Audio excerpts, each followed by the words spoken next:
हाँ तो दोस्तों, कैसे हैं आप सब लोग। उम्मीद करता हूँ सबके सब अच्छे होंगे। मैं भी बहुत बढ़िया हूँ। Good evening. जैसे कि मैंने लास्ट जो लेक्चर दिया था, chapter first unit and measurements, वो हमारा ख़त्म हो गया था। मैंने लास्ट लेक्चर में बताया था कि हम नेक्स्ट यूनिट जो स्टार्ट कर रहे हैं, मतलब नेक्स्ट जो चैप्टर स्टार्ट कर रहे हैं, वो होगा हमारा मोशन, है ना। तो हमारा जो नेक्स्ट चैप्टर है वो है मोशन या गति। ठीक है, मोशन या गति, ये हमारा होगा नेक्स्ट चैप्टर। अभी क्या है, हम बात करते हैं गति के बारे में। तो गति में बात करने से पहले हमें ये पता होना चाहिए गति होती क्या है। ठीक है, अब गति होती क्या है उससे पहले हमें पता होना चाहिए कि कोई भी चीज अगर रेस्ट में है, स्थिर है एक जगह पे, वो क्या होती है। ठीक है, तभी हमें पता चल पाएगा गति क्या होती है। अब मान लीजिए कि मेरा ये ब्लैक बोर्ड, ये मेरा व्हाइट बोर्ड है। ठीक है, अब एक ही जगह पे ये लटका हुआ है, ये चल फिर नहीं रहा, सिर्फ और सिर्फ एक जगह पे लटका हुआ है, मतलब एक जगह पे स्थिर है। इसका मतलब क्या हो गया, ये जो बोर्ड है वो क्या है, एक रेस्ट में है। ठीक है, मैं अभी यहाँ पे बिल्कुल एकदम शांत खड़ा हूं, कोई मेरे अंदर मूवमेंट नहीं है। ठीक है, एक ही जगह पे स्थिर खड़ा हूं, तो इसका मतलब क्या है, मैं रेस्ट में हूं। ठीक है, अभी मान लीजिए ये पता चल गया हमें कि कोई भी वस्तु, मान लीजिए अगर ये पॉइंट यहां पे है, ठीक है, ये पॉइंट क्या है, ए पॉइंट यहां पे है, और ये क्या है, अपनी स्थिति बदल नहीं रहा है, जहां पे है एज इट इज वहीं पे टिका हुआ है। तो इसका मतलब ये क्या है, एक रेस्ट में है। ये क्या है, रेस्ट में है, या फिर एक जगह पे क्या है, ये स्थिर है। ठीक है, एक ही जगह पे खड़ा हुआ है। अब मान लीजिए कि ये ए पॉइंट यहां से चल के यहां पहुंच गया, यहां से चल के यहां पहुंच गया ये ए पॉइंट। ठीक है, इसने मान लीजिए कोई भी ये एक 10 मीटर का डिस्टेंस कवर कर दिया कि ए पॉइंट क्या है, यहां से चल के कहां पहुंच गया, यहां पे पहुंच गया। इसका मतलब क्या है, इस पॉइंट की जो स्थिति है वो चेंज हो गई है, पहले यहां था अब पहुंच गया ये यहां पे। इसका मतलब जो ए पॉइंट है ये किस में आ गया, अब गति में आ गया। ठीक है, गति में आ गया। ठीक है, समझ में आया कि अभी हमें यह पता चल गया है कि स्थिर या फिर रेस्ट क्या होता है और गति क्या होती है। अभी देखिएगा गति का कंसेप्ट क्या है, बहुत अच्छा खासा कंसेप्ट है समझने के लिए। ये छोटी सी चीज है अगर, लेकिन बात की जाए ये बहुत बड़ी चीज है अपने आप में ही। क्यों, क्योंकि गति क्या है, गति हमेशा डिपेंड करती है देखने वाले की नजरिए के ऊपर। ठीक है, अब वो कैसे डिपेंड करती है उसके बारे में जानेंगे हम थोड़ा सा। और अभी मैं आपको बोलता हूं कि मान लीजिए कि जो गति है वो डिपेंड करती है उसके आसपास की चीजों पे। ठीक है, जो गति है वो डिपेंड करती है उसके आसपास की चीजों पे या फिर उसके सराउंडिंग के। ठीक है, अभी जो गति है वो सराउंडिंग के ऊपर कैसे निर्भर करती है वो मैं बताता हूं आपको। मैं आपको एक बताता हूं, मान लीजिए कि एक बस है,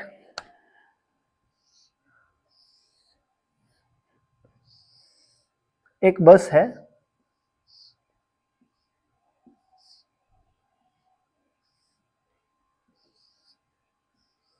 ठीक है, इसके अंदर बच्चे बैठे हुए हैं।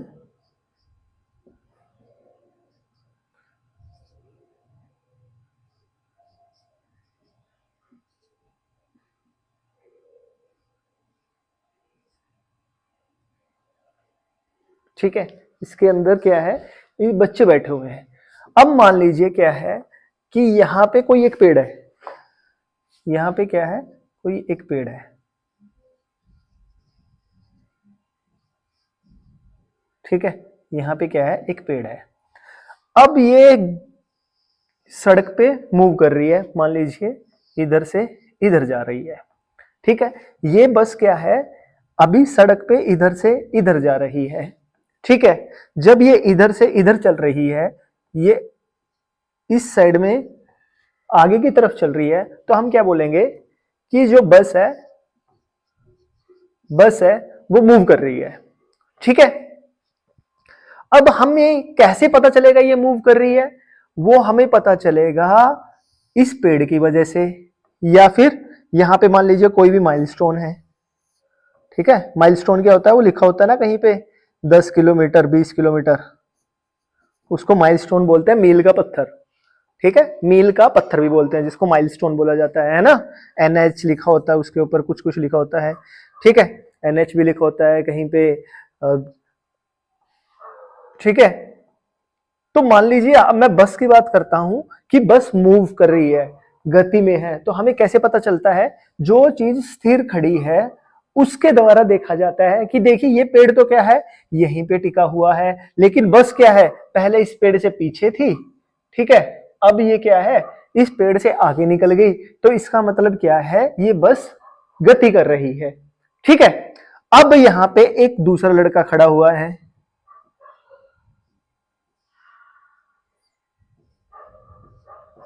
ठीक है। यहां पे एक दूसरा लड़का खड़ा हुआ है, ये अपने दोस्त से पूछता है कि बताइए कि जो ये बस है, जो ये इस तरफ जा रही है, ये क्या है, ये मूव कर रही है या रेस्ट में है?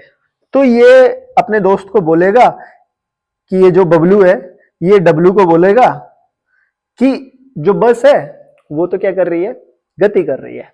अब बोलता है बबलू डब्लू से कि बताइए इस बस के अंदर जो बच्चे बैठे हुए हैं, इस स्कूल बस के अंदर जो बच्चे बैठे हुए हैं, क्या वो भी गति कर रहे हैं? तो ये बोलता है कि हाँ, अगर बस गति कर रही है तो बस के अंदर बैठे हुए भी बच्चे भी क्या कर रहे हैं, मोशन में है, तो इसका मतलब क्या है, वो भी गति कर रहे हैं, ठीक है।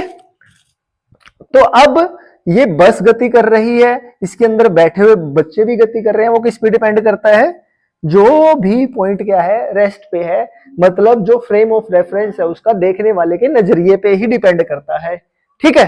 अब क्या बोलता है कि चलो ठीक है, बबलू बोलता है डब्लू से, चलो भैया एक काम करते हैं, हम बस में बैठते हैं, ठीक है। तो बस कहीं पे रुकती है, बस स्टॉप पे, और बबलू डब्लू दोनों कहां बैठ जाते हैं, बस के अंदर जाके बैठ जाते हैं। ये हो गया बबलू, ये हो गया डब्लू, ठीक है। अब दोनों इस बस के अंदर बैठे हुए हैं। अब जब दोनों बस के अंदर बैठे हुए हैं और बस चल पड़ी है, तो बबलू बोलता है डब्लू से, बताइए कि ये बताओ बस क्या है, गति में है या फिर एक जगह पे खड़ी हुई है? तो ये बोलता है कि हाँ जी बिल्कुल गति में है। तो बोलेगा कैसे पता? बोलेगा देखिए वहां पे जो पेड़ है, वो पेड़ तो वहीं पे रह गया, हमारी बस उस पेड़ से आगे निकल गई, तो इसका मतलब क्या है, ये गति कर रही है, ठीक है। अब जब ये गति कर रही है तो बोलता है बबलू डब्लू से, ठीक है अपनी सीट पे आराम से बैठ जाओ, हिल क्यों रहे हो, भाग क्यों रहे हो? तो बोलता है कि नहीं भैया, मैं तो भाग नहीं रहा, मैं तो अपनी जगह पे आराम से बैठा हुआ हूं। तो बोलता है कि ठीक है बैठे रहो। थोड़ी देर के बाद फिर बबलू डब्लू से बोलता है कि हाँ, अरे डब्लू, अरे आराम से बैठ जाओ, रेस्ट में रहो, ठीक है, क्यों मोशन में हो, गति क्यों कर रहे हो? तो बोलता है कि नहीं भैया, मैं तो बिल्कुल आराम से बैठा हुआ हूं। तो बोलता है कि जब तुम गाड़ी के अंदर आराम से बैठे हुए हो, जब तुम गाड़ी से बाहर खड़े थे, तो जब गाड़ी के अंदर पैसेंजर बैठे हुए थे, तुम तो बाहर से देखने पे उन्हें बोल रहे थे कि वो तो मोशन में है। तो वो बोलता है बिल्कुल सही बात है भैया, जब मैं बाहर से देख रहा था तो ये क्या है, बस भी मोशन में थी और बस के अंदर जो सवारियां बैठी थी वो भी मोशन में है, लेकिन जब मैं बस के अंदर बैठ गया हूं, बस तो मेरी मोशन में है, लेकिन बस के रिस्पेक्टली मैं क्या हूं, स्थिर बैठा हुआ हूं, ठीक है।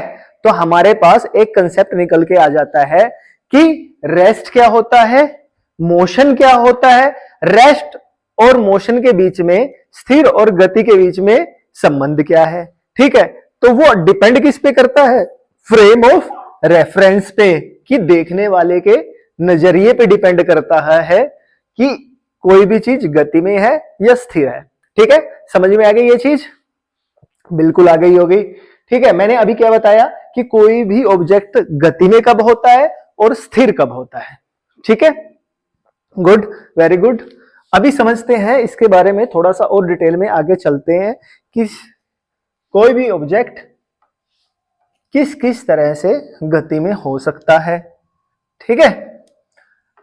अभी हम पढ़ते हैं गति किस किस तरह की हो सकती है। Classification of motion, classification of motion.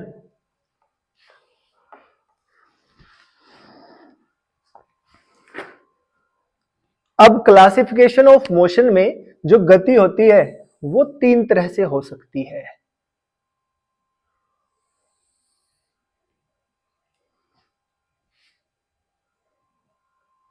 एक हो गई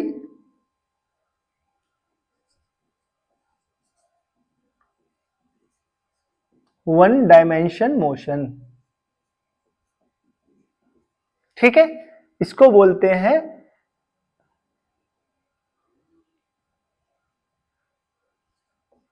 एक विमीय गति, ठीक है। फिर होती है टू डायमेंशनल मोशन, ठीक है, इसको बोलते हैं दो विमीय गति, ठीक है। नेक्स्ट होती है थ्री डायमेंशनल मोशन या फिर तीन विमीय गति या फिर त्रिविमीय गति, द्विविमीय गति, एक विमीय गति, ठीक है। अभी गति की जो क्लासिफिकेशन है, जो आगे गति को बांटा गया है, तीन हिस्सों में बांटा गया है, एक विमीय गति, द्विविमीय गति और त्रिविमीय गति। One dimensional motion, to dimensional motion और थ्री डायमेंशनल मोशन। अभी पढ़ेंगे वन डायमेंशनल मोशन क्या होता है। वन डायमेंशनल मोशन का मतलब हो गया एक ही डायमेंशन में या फिर एक ही विमीय में या फिर एक ही अक्ष पे, ठीक है। अगर कोई भी चीज एक ही अक्ष की तरफ गति कर रही है या फिर एक ही तल पे गति, एक ही अक्ष पे गति कर रही है, एक ही लाइन पे गति कर रही है, उन सब चीजों को क्या बोलेंगे, एक विमीय गति। एग्जाम्पल के तौर पे बता देता हूं। अभी हमें यह तो पता ही है कि हमारे पास क्या होता है, तीन तरह के अक्ष होते हैं, ठीक है। इसको बोलते हैं एक्स एक्सिस, इसको बोलते हैं वाई एक्सिस, इसको बोलते हैं जेड एक्सिस, ठीक है। एक्सिस मतलब अक्ष, अक्ष, एक्स अक्ष, वाई अक्ष, ठीक है, जेड अक्ष। मैंने क्या कहा, अगर कोई भी ऑब्जेक्ट या कोई भी चीज, कोई भी वस्तु अगर एक ही एक्सिस पर गति करती है, एक ही एक्सिस पर गति कर रही है, तो उसको क्या बोलेंगे, एक विमीय गति। या तो वो इधर गति कर रही हो, या वो इधर गति कर रही हो, या वो इधर गति कर रही हो। तीनों में से अगर वो एक ही अक्ष पे गति कर रही है और वो क्या है, एक स्ट्रेट लाइन है, एक सीधी रेखा में है, तो उसको क्या बोलेंगे, एक विमीय गति है, ठीक है। समझ में आया मैंने क्या कहा, अगर कोई भी वस्तु एक सीधी रेखा में गति कर रही है, चाहे वो एक्स की तरफ हो, चाहे वो वाई की तरफ हो, चाहे वो जेड की तरफ हो, ठीक है, तो उसको क्या बोलेंगे, उस गति को बोलेंगे हम एक विमीय गति। मान लीजिए एक सड़क है, ठीक है, एक सड़क है, इस सड़क के ऊपर क्या है, एक बच्चा साइकिल चला रहा है,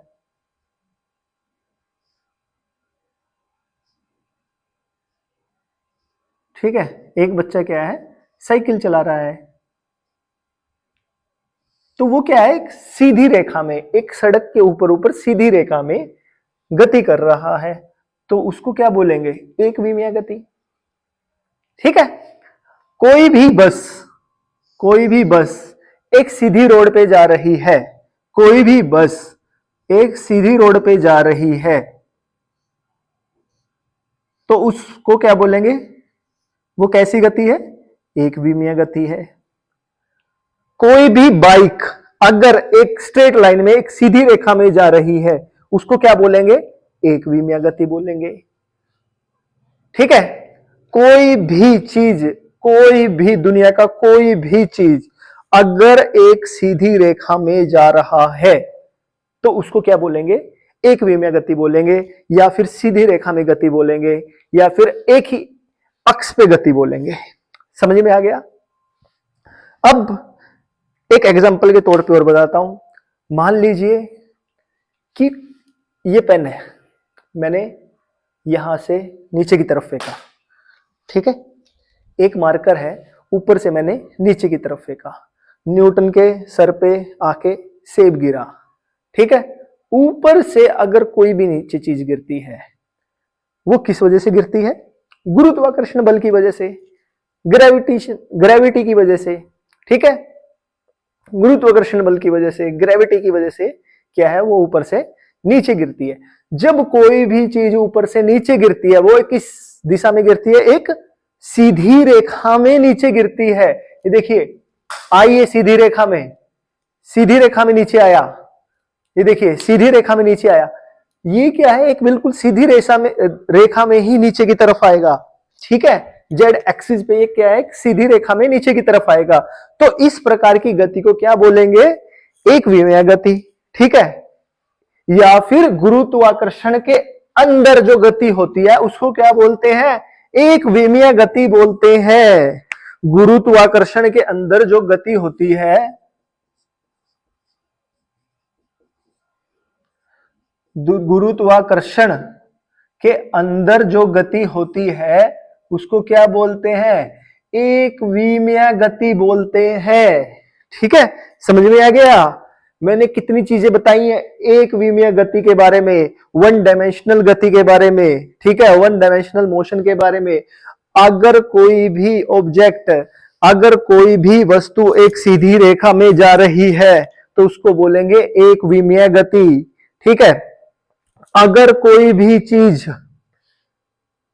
एक सीधी रेखा में एक अक्ष की तरफ जाती है तो उसको क्या बोलेंगे? एक विमीय गति बोलेंगे। अगर कोई भी वस्तु गुरुत्वाकर्षण की वजह से नीचे की तरफ आ रही है, पृथ्वी की तरफ आ रही है, उसको क्या बोलेंगे? एक विमीय गति। क्वेश्चन किस तरह से पूछा जा सकता है? गुरुत्वाकर्षण गति के गुरुत्वाकर्षण के अंदर की गई गति को, हुई गति को क्या बोलेंगे? क्या बोलेंगे? एक विमीय गति बोलेंगे। ठीक है, समझ में आ गया इतना? बिल्कुल आगे होगा समझ में। अब मैंने क्या कहा कि एक विमीय गति किसको बोलेंगे? जब कोई भी वस्तु क्या है, एक ही एक्सिस पे जा रही हो। ठीक है, तो एक विमीय गति हो गई। दो विमीय गति या टू डायमेंशनल मोशन किसको बोलेंगे? जब कोई भी वस्तु दो एक्सिस में, दो अक्ष के बीच में हो। ठीक है, दो एक्सिस के बीच में हो, उसको क्या बोलेंगे? दो विमीय गति बोलेंगे। ठीक है, दो एक्सिस के बीच में जब भी कोई गति होगी उसको क्या बोलेंगे? द्विविमीय गति बोलेंगे। एक एक्सिस ये है, एक एक्सिस ये है, तो इसके ऊपर अगर कुछ भी चीज, कोई भी चीज गति कर रही है, ठीक है, ये क्या है? अगर कोई भी चीज ऐसे गति कर रही है, इसको क्या बोलेंगे? इसको बोलेंगे द्विविमीय गति। या फिर इसको क्या बोलते हैं? अगर कोई भी वस्तु समतल पर गति कर रही है, समतल पर गति कर रही है, वो किस चीज का उदाहरण है? वो टू डायमेंशनल मोशन का, द्विविमीय गति का उदाहरण है। ठीक है, अगर कोई भी वस्तु दो तलों के बीच में, दो एक्सिस के बीच में गति कर रही है, उसको क्या बोलेंगे? द्विविमीय गति बोलेंगे।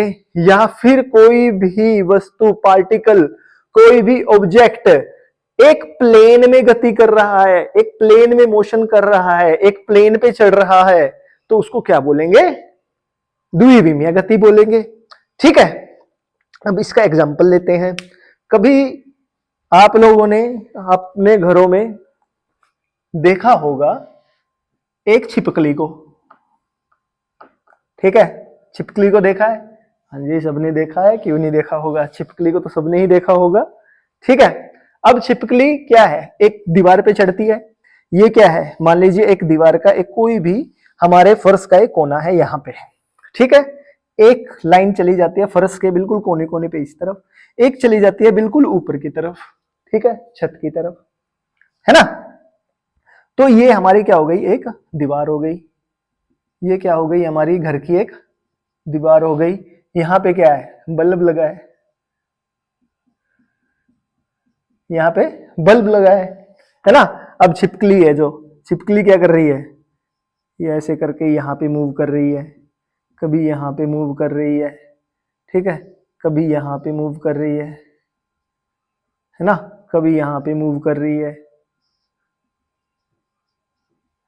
ठीक है। या फिर एक चींटी, एक चींटी क्या है, यहाँ पे मूव है कर रही है, यहाँ पे मूव कर रही है, यहाँ पे मूव कर रही है। अगर कोई भी वॉल के ऊपर, ठीक है, चाहे वो छिपकली है, चाहे वो चींटी है, चाहे वो कीड़ी है, कोई मकोड़ा है, ठीक है, कुछ भी चीज है, अगर कोई भी वस्तु क्या है, दो एक्सिस के बीच में, ठीक है, दो अक्ष के बीच में गति करता है, उसको क्या बोलेंगे, उसको बोलेंगे द्विविमीय गति, ठीक है। समझ में आया कि अगर कोई भी वस्तु समतल पर गति करती है उसको क्या बोलेंगे, द्विविमीय गति। या फिर कोई भी वस्तु एक प्लेन में मूव करती है, ठीक है, motion in a plane, motion in a plane is called two dimensional motion, ठीक है। कोई भी गति जो समतल पर हो रही है उसको क्या बोलेंगे, वो किस चीज का एग्जाम्पल है, द्विविमीय गति का एग्जाम्पल है, ठीक है। अब इसके एग्जाम्पल और देखते हैं द्विविमीय गति के। मान लीजिए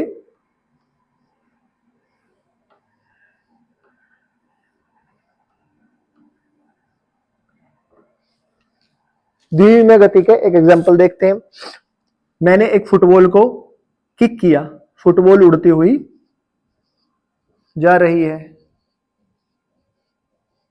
ठीक है, फुटबॉल क्या है, उड़ती हुई जा रही है। जब मैं किसी भी फुटबॉल को मारता हूं, किक करता हूं, वो क्या करती है, ऐसे उठती है और एक ही लाइन में जाके कहीं पे गिर जाती है, यहां से चलेगी और एक ही लाइन में कहीं से कहीं पे गिर जाएगी। इसका मतलब क्या है, फुटबॉल इस तरफ भी जा रही है और इस तरफ भी जा रही है, ठीक है, जा तो एक प्लेन के अंदर ही रही है। तो इस तरह के मोशन को भी क्या बोलेंगे, द्विविमीय गति बोलेंगे, ठीक है, प्रोजेक्टाइल मोशन, ठीक है। जो भी प्रोजेक्टाइल मोशन होगा, मान लीजिए मैंने क्या किया, यहां पे एक बॉल है, मैंने बॉल को क्या किया, किक किया, ठीक है, बॉल को मैंने किक किया, तो बॉल क्या है, उड़ती हुई आगे जाके गिरेगी, ठीक है। जब वह उड़ती हुई आगे जाके गिरेगी तो उस तरह के मोशन को क्या बोलेंगे, प्रोजेक्टाइल मोशन बोलेंगे, ठीक है।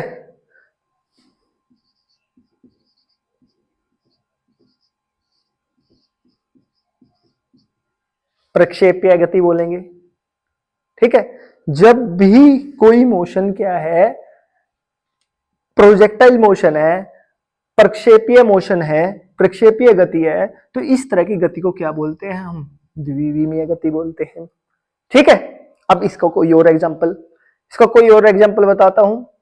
मान लीजिए क्रिकेट खेल रहे हैं, शॉट लगाया, ठीक है, शॉट लगाया, भाग गए। अब मैं फील्डर हूं, मैंने क्या किया, बाउंड्री की तरफ से बॉल उठाई और मैंने जो कीपर है, जो MS धोनी है, उसकी तरफ को फेंक दी बॉल। तो जब मैं बॉल को MS धोनी की तरफ फेंकूंगा तो उस गति को क्या बोलेंगे, उस गति को, जो बॉल की गति है, उसको क्या बोलेंगे, वो क्या है, एक द्विविमीय गति है, टू डायमेंशनल मोशन है। नीरज चोपड़ा जेवलिन थ्रो, ठीक है, गोल्ड मेडल इन ओलंपिक में, तो उसने क्या किया था, जेवलिन पकड़ा था, भाले को फेंक के मारा था। भाले को भी तो ऐसे ही फेंका था उसने, ऐसे गया ऊपर की तरफ, ऐसे घूम के घूम के घूम के, और यहाँ पे आके वो लास्ट में गड़ गया सबसे आगे। तो gold for India, that's a gold for India, ठीक है, यही आवाज आई थी वहां पे। तो वो जो भाला फेंकने का जो मोशन था, जो भाले का मोशन था, ठीक है, वो क्या था, एक प्रक्षेपीय मोशन था, प्रक्षेपीय गति थी, ठीक है, या फिर प्रोजेक्टाइल मोशन था, वो क्या है, एक द्विविमीय गति का उदाहरण है।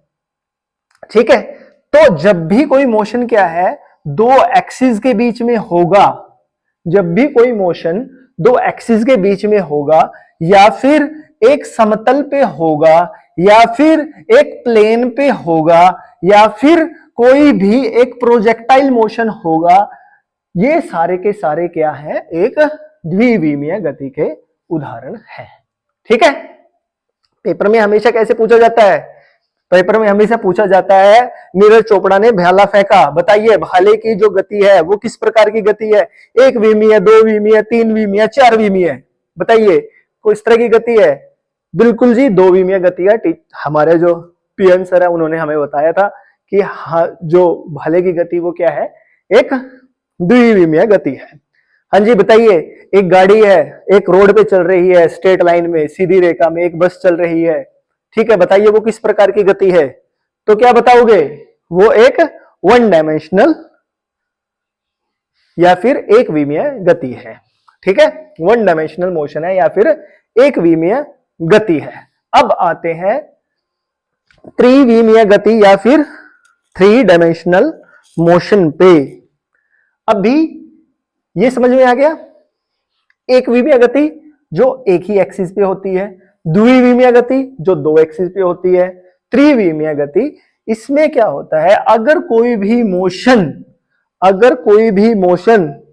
कैसा हो, अगर कोई भी मोशन हो तीन एक्सिस पे, उसको क्या बोलेंगे, तीनों एक्सिस जिसके अंदर आ रही हो उसको क्या बोलेंगे, थ्री डायमेंशनल मोशन या फिर त्रिविमीय गति, जिसमें क्या है, तीनों के तीन एक्सिस आ रहे हो, तीनों के तीनों अक्ष आ रहे हो।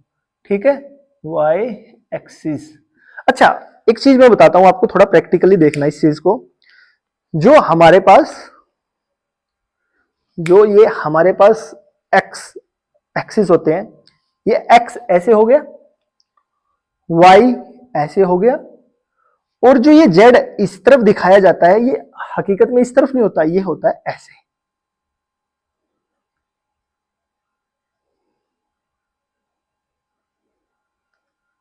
ये हमेशा होता है ऐसे, एक्स वाई जेड। ठीक है, कैसे ले लीजिए, एक्स वाई जेड, ठीक है, या फिर एक्स वाई जेड, कैसे मर्जी ले लीजिए, वो तो हमारे ऊपर डिपेंड है, नाम ही तो रखने हैं हमने, मतलब लेकिन होने क्या चाहिए, इसके तीन अक्ष होने चाहिए। अब देखिए मैंने क्या कहा, अगर कोई भी ऑब्जेक्ट एक सीधी रेखा में गति कर रहा है, या तो वो एक्स एक्सिस पे करेगा, या वो वाई एक्सिस पे करेगा, या फिर वो जेड एक्सिस पे करेगा, तो इस तरह के मोशन को क्या बोलेंगे, एक विमीय मोशन बोलेंगे। ठीक है, अगर कोई भी ऑब्जेक्ट दो एक्सिस के बीच में मूव कर रहा है, दो एक्सिस के बीच में मूव कर रहा है, इस तरफ जा रहा है, इस तरफ जा रहा है, इस तरफ जा रहा है, वो स्ट्रेट ना जाके, वो सीधी रेखा में न जाके, वो थोड़ा तिरछा जा रहा है। ठीक है, दो के बीच में जा रहा है, या वो यहां पे जा रहा हो, या वो यहां पे जा रहा हो, वो या फिर यहां पे जा रहा हो। ठीक है, समझ में आया, या तो वो ये फर्श है, ठीक है, एक दीवार ये हो गई, एक दीवार पीछे हो गई, एक दीवार ये हो गई इसकी, ये नीचे हो गया इसके फर्श, या तो वो फर्श पे जा रहा हो, या इस दीवार पे जा रहा हो, या फिर इस दीवार पे जा रहा हो। ठीक है, वो सारे के सारे क्या है, एक समतल पे तो चल रहा है, वो एक समतल पे ही तो चल रहा है। ये छिपकली क्या है, या तो वो चल रही है फ्लोर पे, फर्श पे, या फिर इस दीवार पे चल रही है, या फिर इस दीवार पे चल रही है, वो चल तो किस पे रही है, एक समतल पे ही तो चल रही है। ठीक है, इन दो एक्सिस के बीच में ही तो चल रही है, दो अक्ष के बीच में ही तो चल रही है, तो वो क्या हो गया, एक द्विविमीय गति का एग्जाम्पल हो गया। अब स्ट्रेट लाइन हो गई, दो एक्सिस के बीच में हो गया। अब हो गया तीन, जो एक, दो और तीन, तीनों एक्सिस पे अगर कोई भी ऑब्जेक्ट चलता है, कोई भी वस्तु अगर उसमें चल रही है, तो उसको क्या बोलेंगे, त्रिविमीय गति बोलेंगे। देखिए क्या है, दीवार पे चलना भी आसान है, जो फ्लोर है उसका, उस पे चलना भी आसान है, एक सीधी लाइन में चलना भी आसान है। अब तीनों एक्सिस पे कैसे चलेगा? चलेगा जब कोई भी पक्षी उड़ रहा है, कोई भी पक्षी हवा में है, तो इसका मतलब क्या है, वो एक्स की तरफ भी जा रहा है, वाई की तरफ भी जा रहा है, जेड की तरफ भी जा रहा है। अगर कोई भी चीज कहां पे है, हवा में है, ठीक है, और वो क्या है, उसकी जो दिशा है तीनों दिशाओं में ही चेंज हो रही है, ठीक है, तीनों की तीनों एक्सिस पे ही चेंज हो रही है, तो उसको क्या बोलेंगे, उसको बोलेंगे त्रिविमीय गति। इसका एग्जाम्पल क्या है, कोई भी एक पक्षी, ठीक है, एक पक्षी क्या है, हवा में उड़ रहा है, ऐसे उड़ता है, कभी इधर कभी इधर कभी इधर कभी इधर। इसका मतलब क्या है, वो एक्स दिशा में भी है, वाई में भी है और जेड में भी है, ठीक है, वो एक्स में भी है, वाई में भी है और जेड में भी है, तो वो क्या है, एक त्रिविमीय गति है। पतंग बोल लीजिए, पतंग उड़ा रहे हैं हम, ठीक है, पतंग उड़ा रहे हैं हम और हवाएं चल रही है, तो पतंग क्या है, ऐसे लहराएगा, ठीक है, ऐसे लहराएगा पतंग, ऐसे झटके मारेंगे पतंग को, लहराएगा ही नहीं लहराएगा, ठीक है, ऐसे लहराएगा, बिल्कुल लहराएगा, तो वो क्या है, थ्री डायमेंशनल मोशन है। एरोप्लेन, एरोप्लेन चल रहा है, ऐसे चला, ऐसे घूम गया, सीधा चला, ऐसे घूम गया, ठीक है, जहां भी जाना था उसको ऐसे घूम गया। तो एरोप्लेन क्या है, जब उड़ रहा है, हवा में है कोई भी चीज, ठीक है, तो वो किस चीज का एग्जाम्पल होगा, त्रिविमीय गति का एग्जाम्पल होगा, ठीक है, एरोप्लेन का हो गया, ठीक है, कोई भी किसका हो गया, पक्षी का हो गया, ठीक है, तो वो क्या है, एक त्रिविमीय गति है। समझ में आ गया इस चीज को, त्रिविमीय गति किसे बोलते हैं, ठीक है। अगर इसमें कुछ भी प्रकार की कोई संदेह है, शंका है, तो आप मुझे बताइएगा जरूर से जरूर, ठीक है। अब नेक्स्ट चलते हैं अपने टॉपिक के ऊपर, गति। जब कोई भी वस्तु मोशन में होती है तो इसका मतलब क्या है, उसकी स्थिति बदलेगी, स्थिति बदलेगी मतलब वो कोई ना कोई दूरी तय करेगा, ठीक है, कोई ना कोई दूरी तय करेगा। तो दूरी होती क्या है, तो दूरी होती क्या है,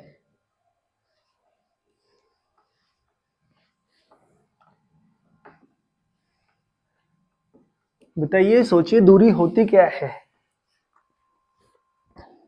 अच्छा, दूरी से पहले एक चीज और बता देता हूं। अगर मान लीजिए आपके पास कोई क्वेश्चन आता है कि कोई भी गैस का मॉलिक्यूल है, कोई भी गैस का मॉलिक्यूल है, वो क्या है, रेंडमली इधर उधर भाग रहा है। मान लीजिए O2 का कोई एक मॉलिक्यूल है, मॉलिक्यूल है O2 के, ठीक है, वो रेंडमली इधर उधर जा रहे हैं, तो बताइए किस तरह की गति है, बताइए किस तरह की गति है। अगर किसी भी गैस के मॉलिक्यूल रेंडमली फ्लाई कर रहे हैं, घूम रहे हैं, रैंडम मोशन में है, तो उस किस प्रकार की गति है, याद रखिएगा, मोस्ट कॉमन इंपॉर्टेंट चीज है, बहुत ज्यादा इंपॉर्टेंट चीज है ये। वो किस प्रकार की गति है, वो एक थ्री डायमेंशनल मोशन है, त्रिविमीय गति है, ठीक है, याद रखिएगा ये चीज को। हाँ, अब बात करते हैं हम, अगर कोई भी वस्तु गति में है, ठीक है, कोई भी वस्तु गति में है, इसका मतलब क्या है, उसने अपनी क्या है, एक पोजीशन चेंज करी है, पहले ए यहां था, अब ये यहां पे पहुंच गया, ठीक है, तो इसका मतलब क्या है, इसने अपनी जगह यहां से हटा के यहां पहुंच गया, यहां से यहां पहुंचा है, ठीक है, तो इसने क्या किया, अपनी जगह को चेंज किया है। पहले ये क्या था, ए पे था, ठीक है, ये ए नाम की बॉडी कहां पे थी, कहां पे, A1 पे थी, अब कहां पहुंच गई, A2 पे पहुंच गई, ठीक है, A1 से A2 पे पहुंच गया, तो इसका मतलब क्या है, इसने कुछ ना कुछ दूरी तय की है, कुछ ना कुछ इसने क्या है, दूरी तय की है ना। तो इसका मतलब क्या है कि जब भी कोई वस्तु गति करती है तो कुछ ना कुछ दूरी तय करती है, ठीक है। अब उसी के बारे में पढ़ेंगे कि दूरी होती क्या है, ठीक है, दूरी होती क्या है, डिस्टेंस, दूरी। ठीक है, अब मान लीजिए एक वस्तु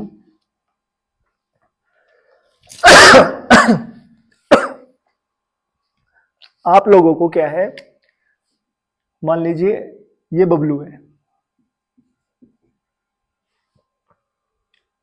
बबलू बबलू नाम का एक लड़का है, वो चलता है अपने घर से। ठीक है, इसको जाना है प्लेग्राउंड में। ठीक है, प्लेग्राउंड है यहाँ पे। अब बबलू कहाँ है, यहाँ पे घर पे। अब बबलू को पहुंचना कहाँ है, प्लेग्राउंड में पहुंचना है। तो ये क्या करेगा, अपनी साइकिल उठाएगा, बाइक उठाएगा, या फिर पैदल पैदल ही, जब इसको खेलना है शाम के 4 बजे, तो ये भागेगा अपने घर से, सड़कों से निकलता हुआ ऐसे पहुंच जाएगा कहाँ पे, ये प्लेग्राउंड में। बबलू कहाँ पहुंच गया, यहाँ पे। ठीक है, बबलू कहाँ पहुंच गया, यहाँ पे। तो इसका मतलब क्या है, जब बबलू अपने घर पे ही था, बैठा हुआ था एक चेयर पे आराम से, तो वो क्या था, रेस्ट में था। अब बबलू उठा और प्लेग्राउंड की तरफ भागा खेलने के लिए। तो बबलू ने क्या किया, अपनी जगह चेंज की। पहले कहाँ था, घर पे था, अब कहाँ पे पहुंच गया, प्लेग्राउंड में पहुंच गया। इसका मतलब क्या है, बबलू कहाँ था, बबलू कैसे गया है वहां से वहां तक, क्योंकि बबलू मोशन में था, इस वजह से वो अपनी स्थिति चेंज करता गया और पहुंच गया कहां पे, प्लेग्राउंड में। जब वो यहां से यहां गया, तो उसने क्या है, कुछ ना कुछ दूरी तय की। मान लीजिए यहाँ पे ये 1 मीटर। ठीक है, यहां से यहां तक 2 मीटर। ठीक है, यहां से यहां तक फिर 1 मीटर, फिर यहां से यहां तक इसने क्या है, 3 मीटर, फिर यहां तक 1 मीटर, फिर यहां से यहां तक ये ए से बी, बी से सी, सी से डी, डी से ई, ई से एफ, और पहुंच गया ग्राउंड में, जी में। ठीक है, यहां से यहां तक 2 मीटर, फिर यहां पे 1 मीटर। तो इसने टोटल दूरी कितनी तय की, 1 + 2 3, और 1 4, और 3 7, और 1 8 9 10, और 1 11 मीटर, है ना। तो इसने क्या किया, कितनी दूरी तय की, 11 मीटर। कहां से कहां तक पहुंचने में, प्लेग्राउंड तक पहुंचने में। तो डिस्टेंस क्या हुआ, बबलू द्वारा तय की गई कुल दूरी, बबलू द्वारा चली गई कुल दूरी, तय की गई कुल दूरी को क्या बोलेंगे, डिस्टेंस बोलेंगे। समझ में आ गया।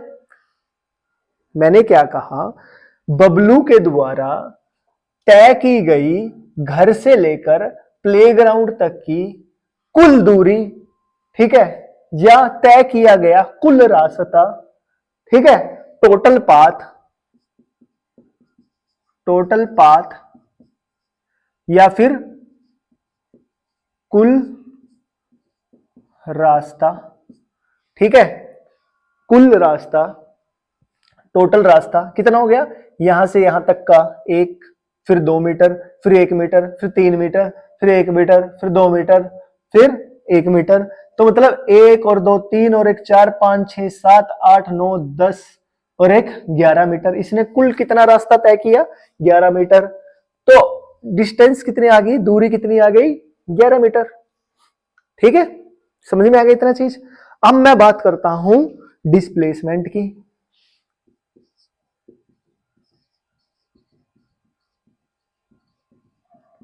ठीक है, विस्थापन। अब दोस्तों हम बात करते हैं विस्थापन की। विस्थापन होता क्या है, देखिए डिस्टेंस में और डिस्प्लेसमेंट में एक छोटी सी ही चीज है। डिस्टेंस क्या होता है, टोटल पाथ, और डिस्प्लेसमेंट होता है शॉर्टेस्ट पाथ। ठीक है, शॉर्टेस्ट पाथ या फिर शॉर्टेस्ट पाथ। बबलू अपने घर से लेके और प्लेग्राउंड के बीच का अगर सबसे छोटा रास्ता है तो कैसा होगा, एक सीधी रेखा में होगा। यही तो होगा सबसे छोटा रास्ता। ठीक है, ये कितना होगा, 2 मीटर, 3 मीटर, और 2 मीटर, 2 और 3 5 और 2 7 मीटर, है ना। यहां पे बबलू चलेगा ऐसे ऐसे ऐसे ऐसे ऐसे ऐसे ऐसे, ठीक है। ये क्या हो गया इसका डिस्टेंस। अगर मैं बात करूं इसके विस्थापन की, तो विस्थापन क्या हो गया शॉर्टेस्ट पाथ, या फिर छोटे से छोटा रास्ता, दोनों पॉइंट के बीच का, दो पॉइंट के बीच का छोटे से छोटा रास्ता, ठीक है, शॉर्टेस्ट पाथ, ठीक है, कम से कम दूरी, ठीक है, सबसे कम दूरी, ठीक है, सबसे कम दूरी या रास्ता, ठीक है, वो क्या होता है विस्थापन। सबसे कम रास्ता बबलू के और उसके बीच में क्या होगा, एक सीधी रेखा ही तो होगा, ठीक है। पहले बबलू को कितना चलना पड़ रहा था 11 मीटर, अब कितना चलना पड़ रहा है 7 मीटर, ठीक है। पहले रास्ता कितना था 11, 11 क्या था कुल रास्ता, और 7 मीटर क्या है शॉर्टेस्ट पाथ या सबसे कम दूरी वाला रास्ता। तो ये क्या हो जाएगा इसका डिस्प्लेसमेंट हो जाएगा, ठीक है बच्चों। समझ में आई ये चीज कि हमारे पास डिस्टेंस में और डिस्प्लेसमेंट में अंतर क्या होता है, ठीक है, ये हो गया। अब बात करते हैं, एक हमें पता चल गया डिस्टेंस में और डिस्प्लेसमेंट में अंतर क्या होता है, कि जो डिस्प्लेसमेंट होता है वो होता है छोटा रास्ता, और जो डिस्टेंस होता है वो बड़ा रास्ता या फिर उसका तय किया गया कुल रास्ता। अब हमें एक चीज का पता चल जाता है यहां से कि अगर डिस्टेंस क्या है बड़ा रास्ता है और डिस्प्लेसमेंट क्या है छोटा रास्ता है, तो इसका मतलब क्या है दूरी क्या है, दूरी हमेशा क्या होगी बड़ी होगी। किससे बड़ी होगी विस्थापन से, विस्थापन से क्या होगी बड़ी होगी। अभी तो बताया कि दूरी क्या है ये टोटल 11, ठीक है, और विस्थापन क्या है 7, बड़ी होगी। पता चल गया कि दूरी हमेशा विस्थापन से क्या होगी बड़ी होगी। अब मान लीजिए बबलू बोल रहा है ठीक है कि मैं इन गलियों से ना होते हुए मेरे घर से मेरे पड़ोसी की छत लगती है, यहाँ पे एक छत है, यहाँ पे एक छत है, यहाँ पे एक छत है, मैं ऐसे छत से सीधा सीधा भाग जाऊंगा, मैं नहीं जा रहा गलियों से, मैं तो सीधा सीधा भाग जाऊंगा। तो इसका मतलब क्या हो गया कि जो दूरी है और विस्थापन है दोनों क्या हो गया सेम हो गया। तो इसका मतलब क्या है दूरी और विस्थापन क्या हो सकते हैं इक्वल हो सकते हैं, ठीक है, इक्वल हो सकते हैं। क्या हो सकते हैं दूरी और विस्थापन, या तो दूरी क्या हो सकती है विस्थापन से बड़ी हो सकती है या फिर बराबर हो सकती है, ठीक है। समझ में आएगी चीज। लेकिन हमेशा याद रखिएगा जो विस्थापन है, जो विस्थापन है वो कभी भी दूरी से बड़ा नहीं हो सकता, ठीक है। ये हो सकता है, ये नहीं हो सकता, ये कभी भी नहीं हो सकता, ये बिल्कुल गलत है और ये 100% ठीक है, ठीक है। अभी हमने प्रूव किया इस चीज को। तो याद रखिएगा दूरी क्या है, दूरी क्या है एक जो टोटल पाथ या फिर जो कुल रास्ता तय किया गया है वो है। विस्थापन क्या है जो शॉर्टेस्ट पाथ है या दो बिंदुओं के बीच के कम से कम जो रास्ता है, ठीक है, जो कम से कम दूरी है। हमेशा दूरी क्या होगी विस्थापन से बड़ी होगी या फिर उसके बराबर होगी, ठीक है। इतनी चीज समझ में आ गई। अब आगे चलते हैं। अभी क्या है अगर इस बबलू को घर से प्लेग्राउंड के बीच में जाना है, ठीक है, जब इसको खेलने के लिए जाना ही जाना है तो ये किसी की सुनेगा थोड़ी ना।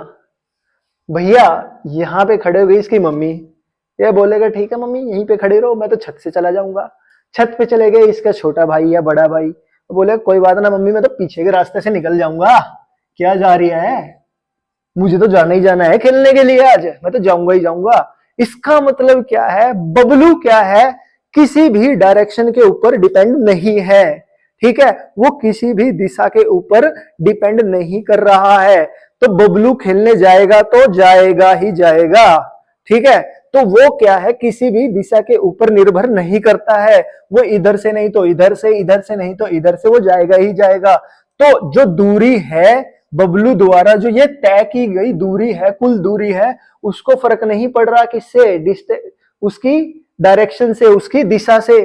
तो जो दूरी है वो क्या हो जाएगी, एक अदिश राशि हो जाएगी। ठीक है, स्केलर क्वांटिटी। ठीक है, एक अदिश राशि हो जाएगी। समझ में आ गई चीज? बिल्कुल आ गई। लेकिन यहीं पे क्या है, डिस्प्लेसमेंट क्या है, शॉर्टेस्ट पाथ। डिस्प्लेसमेंट क्या है, शॉर्टेस्ट पाथ। अब यहां पे क्या है, मम्मी खड़ी हो गई, ठीक है, मम्मी खड़ी हो गई, ठीक है, यहां पे क्या है, पापा खड़े हो गए। अब बबलू के पास रास्ता क्या बचा, सबसे शॉर्टकट रास्ता। सबके शॉर्टकट रास्ता कौन सा है, यही है। इन दोनों पॉइंट के बीच की जो एक सीधी रेखा जा रही है, यही क्या है, सबसे शॉर्टकट रास्ता है। या फिर इन दोनों के बीच का जो सबसे शॉर्टेस्ट डिस्टेंस क्या है, एक सीधी रेखा ही बची। इसका मतलब क्या है, ना तो वो इधर से जा सकता, ना वो इधर से जा सकता। अब बबलू को अगर इन दोनों के बीच में कम से कम दूरी पे जाना है, तो उसको क्या है, एक डायरेक्शन फॉलो करनी पड़ेगी। ठीक है, अब उसको क्या है, एक डायरेक्शन फॉलो करनी पड़ेगी। अगर उसको दो बिंदुओं के, अपने घर के और प्लेग्राउंड के बीच में सबसे छोटे रास्ते से जाना है, तो अब उसको पता है कि जब सबसे छोटे रास्ते से वो कैसे जा सकता है, वो एक सीधी रेखा में जा सकता है, उछल के जा सकता है, तैर के जा सकता है। अब उसको क्या है, वो डिस्टेंस किसके ऊपर डिपेंड हो गया, उसका दिशा के ऊपर डिपेंड हो गया, उसकी डायरेक्शन के ऊपर डिपेंड हो गया। ठीक है, तो जो डिस्प्लेसमेंट है, जो विस्थापन है, वो क्या है, एक सदिश राशि है, सदिश राशि है, या फिर वेक्टर क्वांटिटी है। ठीक है, वेक्टर क्वांटिटी है। पता चल गया इन चीजों के बारे में कि जो डिस्प्लेसमेंट है वो क्या है और डिस्टेंस क्या है। कभी नहीं भूलोगे, बिल्कुल। हमने क्या है, आज कंसेप्चुअल काम किया है। बिल्कुल, जब हम मेजरमेंट यूनिट पढ़ रहे थे उसी टाइम मैंने बताया था, घबराने की जरूरत नहीं है। एक एक चीजें कैसे करेंगे, डिटेल में याद करेंगे। जब डिटेल में याद करेंगे तो क्या हो जाएगा, रट्टा मारने की जरूरत नहीं पड़ेगी, अपने आप जो पीछे की चीजें हैं याद हो जाएंगी, है ना। अब देखिए, अभी मैंने क्या कहा, जब मैं दूरी ले रहा था मैंने क्या लिखा, 1 मीटर, ये मीटर, ये मीटर, ये मीटर। जब हम मेजरमेंट एंड यूनिट पढ़ रहे थे, तो ये क्या है, यहां से यहां तक की दूरी मतलब लंबाई एल, इसको किसी में मापते हैं, मीटर में। ठीक है, तो जो डिस्टेंस है ये किस में मापा जाएगा, मीटर में। ठीक है, जो डिस्प्लेसमेंट है ये किस में मापा जाएगा, मीटर में। ठीक है, डिस्टेंस और डिस्प्लेसमेंट की यूनिट क्या हो गई, मीटर हो गई। ठीक है, समझ में आ गई चीज, बिल्कुल आ गई, मुझे बताया, भूलिए नहीं कभी भी। अब डिस्टेंस और डिस्प्लेसमेंट की जो यूनिट है वो क्या है, मीटर है। ठीक है, अब नेक्स्ट पढ़ते हैं स्पीड के बारे में। अभी क्या है, अगर मोशन है, अगर गति है, गति कब होती है, जब किसी भी ऑब्जेक्ट के द्वारा क्या है, कुछ ना कुछ दूरी तय की गई हो, तभी होती है गति। जब किसी ऑब्जेक्ट के द्वारा कोई ना कोई दूरी तय की गई हो तब होती है गति। जब वो दूरी तय करेगा, तो जब वो दूरी तय करेगा चलते हुए, वो कोई ना कोई स्पीड भी लेगा, कोई ना कोई उसकी वेलोसिटी भी होगी। ठीक है, कुछ ना कुछ उसकी जो चाल है उसके अंदर परिवर्तन भी होगा। ठीक है, उसके जो वेग है उसके अंदर परिवर्तन होगा। ठीक है, उसी चीज के बारे में पढ़ेंगे। तो नेक्स्ट है हमारे पास स्पीड।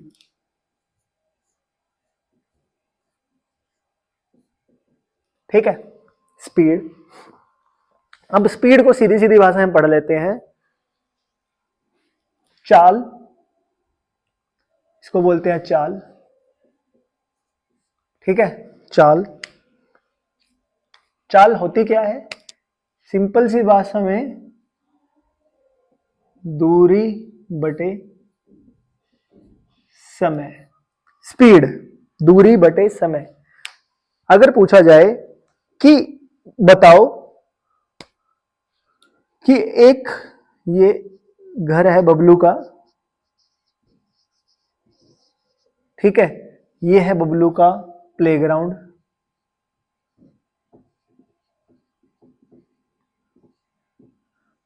अब बबलू को यहां से यहां पहुंचना है, वो जाएगा ऐसे ऐसे और पहुंच जाएगा प्लेग्राउंड में, ठीक है।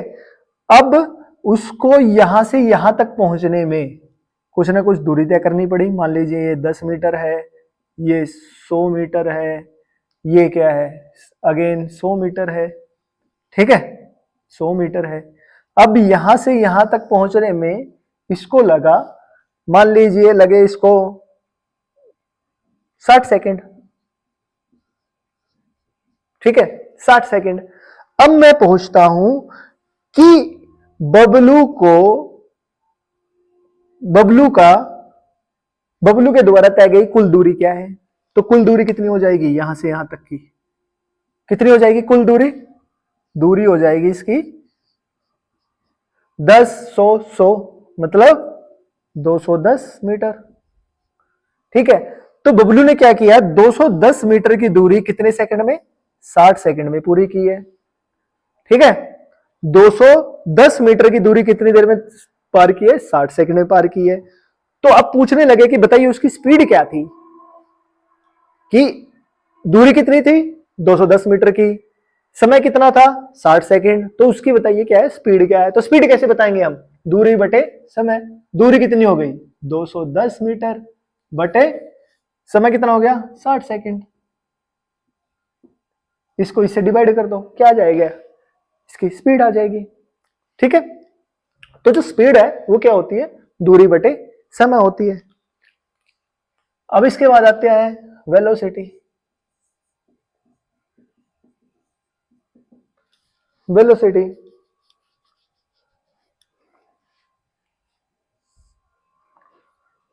वेलोसिटी क्या होती है? वेग। अब मैं बोलता हूं कि प्लेग्राउंड से, घर से प्लेग्राउंड तक पहुंचने में बबलू क्या करता है, कम से कम दूरी तय करता है। तो कम से कम दूरी तय करेगा तो वो क्या हो जाएगा, यहां से यहां तक सीधी छलांग लगाएगा, एक ही सीधी रेखा में पहुंचेगा, ठीक है। तो इसका मतलब जब वो सीधा चलेगा एक ही सीधी रेखा में, तो ये क्या हो जाएगा, इसको क्या बोलते हैं, जब कोई भी दो बिंदुओं के बीच में अगर सबसे कम दूरी तय की जा रही है तो उसको क्या बोलेंगे, विस्थापन। विस्थापन, ठीक है। तो वेलोसिटी क्या हो गई, विस्थापन बटे समय, या फिर डिस्प्लेसमेंट अपॉन टाइम, ठीक है। ये क्या हो गई हमारे पास, वेलोसिटी या फिर वेग। समझ में आ गया, स्पीड क्या होती है, वेलोसिटी क्या होती है, ठीक है। इसके बीच में कोई संशय होना नहीं चाहिए आप लोगों को। स्पीड कैसे निकाली जाती है, वेलोसिटी कैसे निकाली जाती है।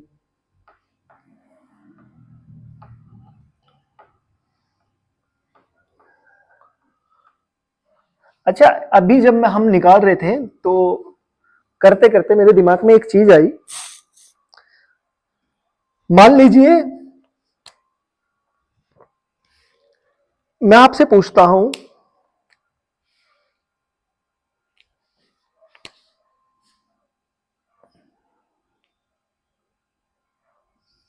एक ये स्केयर है, ठीक है, यहां पे कोई ना कोई एक धावक है, यहां पे कोई धावक खड़ा है, यहां पे बबलू है, यहां पे बबलू है, ये बबलू यहां से भागता है, ठीक है, इधर वाली साइड, पहले इधर भागता है, ये मान लीजिए 100 मीटर, ठीक है, इधर भागेगा, इस कोने में पहुंचेगा, फिर वो भागेगा इधर, ये भी 100 मीटर है, ठीक है। इस कोने पे पहुंचेगा, फिर भागेगा वो इधर, ये भी 100 मीटर है। इस कोने पे पहुंचेगा तो वो भागेगा इधर, ये भी 100 मीटर है। अब मैं आपसे पूछता हूं, बताइए डिस्टेंस क्या है? डिस्टेंस, डिस्टेंस क्या है? और पूछता हूं डिस्प्लेसमेंट क्या है?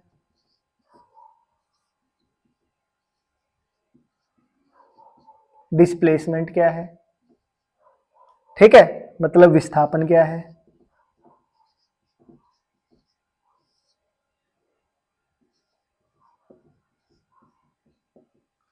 विस्थापन क्या है और दूरी क्या है?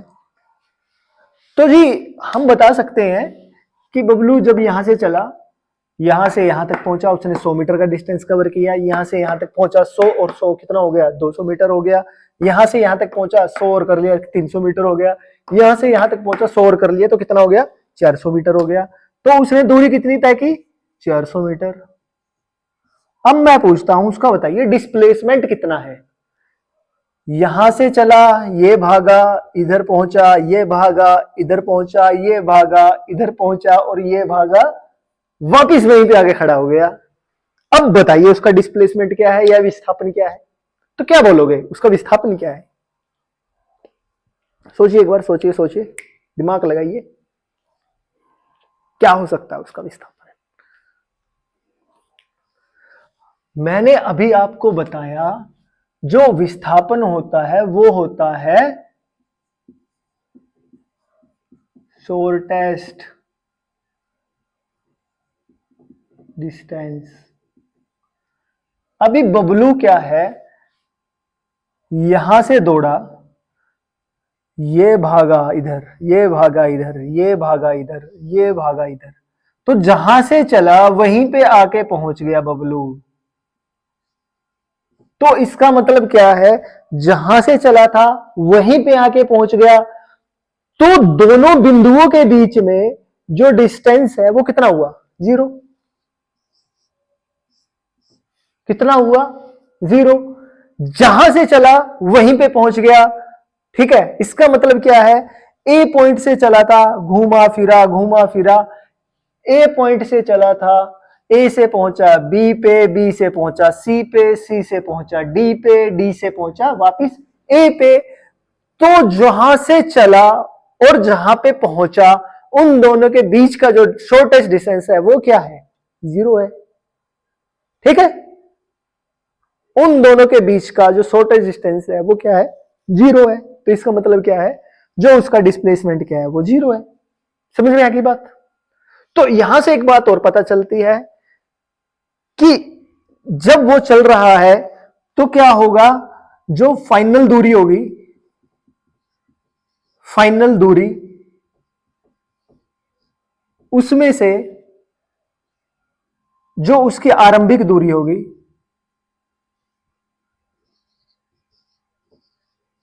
आरंभिक दूरी होगी, इनिशियल इनिशियल दूरी होगी, वो घटा दे तो क्या हो गया, उसकी क्या आ जाएगी, उसकी विस्थापन आ जाएगा, डिस्प्लेसमेंट आ जाएगी। ठीक है, समझ में आया? तो यहां से पता चलता है एक चीज का कि जो डिस्प्लेसमेंट है वो क्या हो सकती है, 0 हो सकती है, लेकिन जो डिस्टेंस क्या है वो कभी भी 0 नहीं हो सकती। ठीक है, जो डिस्टेंस क्या है वो कभी भी 0 नहीं हो सकती। अगर कोई भी ऑब्जेक्ट गति कर रहा है, अगर कोई भी ऑब्जेक्ट क्या है, मोशन में है, तो उसका जो डिस्प्लेसमेंट है, जो विस्थापन है वो क्या हो सकता है, 0 हो सकता है, लेकिन जो उसकी डिस्टेंस है वो कभी भी 0 नहीं हो सकती। अगर फिर बात करें, अगर डिस्प्लेसमेंट 0 है तो यहां पे क्या होगा, डिस्प्लेसमेंट 0 होगा, टाइम कुछ भी होता रहे। तो इसका मतलब क्या है, जो वेलोसिटी है वो भी क्या हो सकती है, 0 हो सकती है। ठीक है, जो वेलोसिटी है वो भी क्या हो सकती है, 0 हो सकती है, लेकिन स्पीड क्या है, कभी भी 0 नहीं हो सकती। स्पीड क्या है, कभी भी 0 नहीं हो सकती। ठीक है, समझ में आ गई ये चीज, ये चीज समझ में आ गई?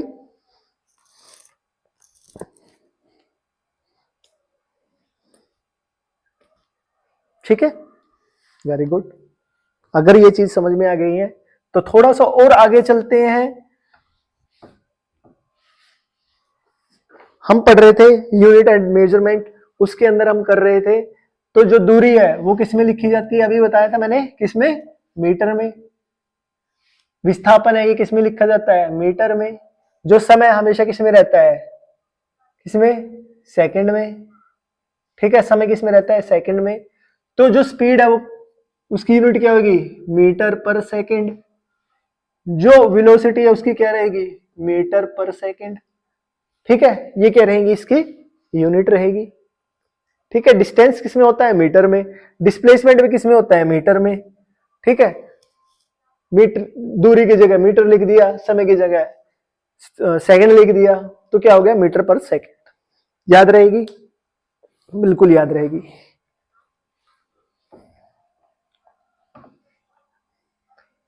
अब बात करते हैं इससे एक स्टेप और आगे की। अब बात करेंगे हम त्वरण की या फिर एक्सेलरेशन की। त्वरण या फिर एक्सेलरेशन।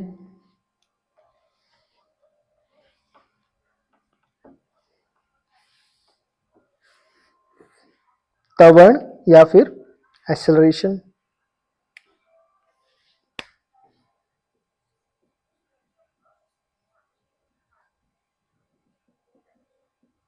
एक्सेलरेशन या फिर त्वरण।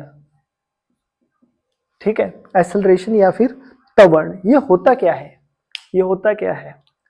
अब मान लीजिए सभी लोग बाइक चलाते हैं, सबने चलाई होगी, स्कूटी चलाई होगी, बाइक चलाई होगी, ठीक है, एक्टिवा चलाई होगी सबने, या फिर कार चलाई होगी, बस, ट्रक, कुछ तो कोई ना कोई चला ही रहा होगा। गांव में लोग हैं, जो गांव में मेरे साथी हैं, वो सारे के सारे क्या है, ट्रैक्टर चलाया होगा उन्होंने।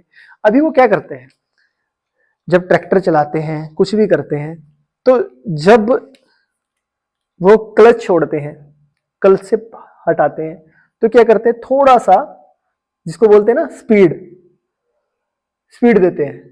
वो स्पीड नहीं होती, उसको बोलते हैं एक्सेलरेटर। थोड़ा सा एक्सेलरेटर देते हैं, थोड़ी सी गाड़ी क्या है, आगे चलना स्टार्ट होती है। वो क्या करते हैं, थोड़ी सी चलने के बाद सेकंड गियर लगाया, फिर एक्सेलरेटर दे दिया, गाड़ी क्या है, थोड़ी सी और तेज भाग गई। इसका मतलब क्या है, पहले वो धीरे धीरे चल रही थी, फिर जैसे थोड़ा सा एक्सेलरेटर दिया, थोड़ी सी और आगे की तरफ भागी।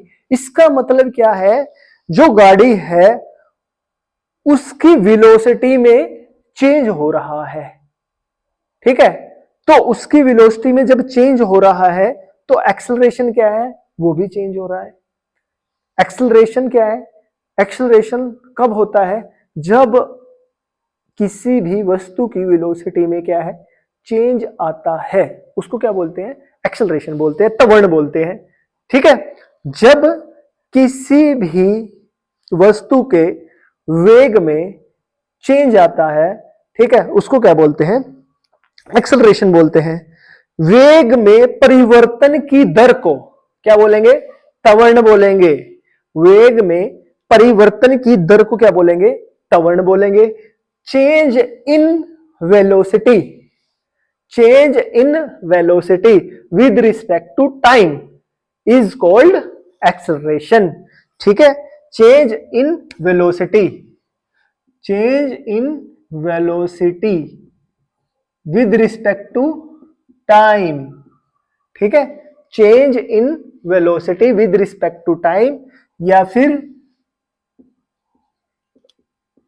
वेग में परिवर्तन की दर को क्या बोलेंगे, एक्सेलरेशन बोलेंगे। ठीक है, वेग में परिवर्तन की दर को एक्सेलरेशन बोलेंगे। वेग में परिवर्तन की दर को क्या बोलेंगे, ये चेंज इन, ठीक है, वेग में परिवर्तन, ठीक है, परिवर्तन, वेग में परिवर्तन की दर को क्या बोलेंगे, एक्सेलरेशन बोलेंगे। तो इसका मतलब क्या है, मैंने क्या कहा कि पहले आप क्या करते हो, धीरे धीरे चलाते हो गाड़ी को, तो जैसे ही थोड़ी सी गाड़ी क्या है वेलोसिटी उसकी बढ़ती है, थोड़ा सा और बढ़ा देते हो, आगे जाके फिर बढ़ेगी। तो इसका मतलब क्या है, परिवर्तन, वेग में परिवर्तन, मतलब कि वेग में परिवर्तन कैसे हुआ, फाइनल जो उसका वेलोसिटी है और जो उसकी स्टार्टिंग वेलोसिटी है, उन दोनों में जो अंतर है उसको समय के साथ भाग कर दो तो क्या आ जाएगा, एक्सेलरेशन आ जाएगा। ठीक है, वेग में परिवर्तन की दर को क्या बोलते हैं, एक्सेलरेशन बोलते हैं। तो क्या आ जाएगा ये, v minus u upon T. वेग में परिवर्तन की दर को क्या बोलेंगे, वेग में परिवर्तन की दर को क्या बोलेंगे, एक्सेलरेशन या फिर त्वरण बोलेंगे। जो इसमें v क्या है, v है आपका फाइनल वेलोसिटी और u क्या है, इनिशियल वेलोसिटी, और t क्या है, समय। t क्या है, समय। ठीक है, फाइनल मतलब अंतिम वेग, इनिशियल मतलब आरंभिक, आरंभिक वेग। ठीक है, या शुरुआती वेग। ठीक है, शुरुआती वेग। ठीक है, टाइम क्या है, समय। समझ में आ गया ये, final velocity minus initial velocity upon time, इसी को क्या बोलते हैं, इसी को त्वरण बोला जाता है। ठीक है, समझ में आ गया इसमें, कोई इसके अंदर संशय, कोई इसके अंदर किसी प्रकार की समस्या है, दुविधा है तो बताइए, है ना। और जो एक्सेलरेशन है इसको किससे हमेशा a से लिखा जाता है, तो ये क्या आ जाएगा, a is equal to v minus u upon t, ऐसा होगा ये। ठीक है, अभी बात करते हैं वेलोसिटी। अब इसकी मैं यूनिट की बात करता हूं, यूनिट कैसे निकलेगी, यूनिट कैसे निकलेगी, जो वेलोसिटी है। ठीक है, वेलोसिटी हमने निकाला था किस में होती है, मीटर पर सेकंड में, है ना, किस में होती है, मीटर पर सेकंड में, बटे में टाइम, टाइम भी किस में होता है, सेकंड में। तो जो एक्सेलरेशन है वो किस में आ जाएगा, मीटर पर सेकंड स्क्वायर में, है ना। इसके नीचे क्या है, माइनस, इसके नीचे क्या है, 1 है। जब ये ऊपर जाएगा तो क्या हो जाएगा, metre into 1 divide by s, और एस की मल्टीप्लाई हो जाएगी। ठीक है, एस और एस मिलके क्या बन जाएंगे, 2s, और m को 1 से करेंगे 1 ही रह जाएगा, तो क्या हो जाएगा, मीटर पर सेकंड स्क्वायर। ये किसका है, यूनिट है, ये एक्सेलरेशन की या फिर त्वरण की यूनिट है। ठीक है, समझ में आ गया। ठीक है, तो ये है आज का हमारा जो बेसिक है मोशन का। हमने पढ़ा क्या आज, मोशन किसे कहते हैं, कोई भी वस्तु क्या है रेस्ट में कब होती है। ठीक है, जो मोशन है वो किस तरह से हो सकता है, कि कब वस्तु क्या है मोशन में हो सकती है, कब वस्तु क्या है रेस्ट में हो सकती है। ठीक है, जो फ्रेम ऑफ रेफरेंस है, जो देखने का नजरिया है लोगों का, उसी के ऊपर डिपेंड करता है। जब कोई वस्तु एक जगह पे स्थिर खड़ी है और उसके सामने से कोई दूसरी वस्तु निकलती है, तो स्थिर के सापेक्ष जो चीज उसके सामने से गति कर रही है वो क्या होगी, मोशन में होगी। अगर उस गति या उस वाहन के अंदर क्या है, कोई भी ऑब्जेक्ट क्या है अंदर बैठा हुआ है, तो उस जो वो बस है या फिर ट्रेन है, जो भी ऑब्जेक्ट गति कर रहा है उसके सापेक्ष अंदर वाला क्या होगा, मोशन में होगा, जो भी अंदर बैठा है। बाहर वाले के लिए वो सारी चीजें क्या होंगी, मोशन में होगी, लेकिन अंदर वाले के लिए दूसरा जो इसकी सवारी है, दूसरा पैसेंजर क्या है, वो क्या होगा, रेस्ट में होगा। ठीक है, तो जो मोशन है वो बड़ा ही कलरफुल सा है, एक बड़ा ही मजेदार रोचक चीज है, कि जो मोशन है वो हमेशा क्या है, देखने वाले के नजरिए पे डिपेंड करता है कि मोशन, कोई भी वस्तु मोशन में है या रेस्ट में है। समझ में आ गई चीजें, हमने उसके बारे में पढ़ा, फ्रेम ऑफ रेफरेंस के बारे में पढ़ा। उसके बाद हमने मोशन किस किस तरह से हो सकता है, एक विमीय मोशन हो सकता है, द्विविमीय मोशन हो सकता है, त्रिविमीय मोशन हो सकता है। अब वो त्रिविमीय मोशन किस प्रकार से होगा, उसके क्या क्या एग्जाम्पल है, द्विविमीय किस प्रकार से हो गए, उसके क्या क्या एग्जाम्पल है, एक विमीय किस प्रकार से हो गए, उसके क्या क्या एग्जाम्पल है।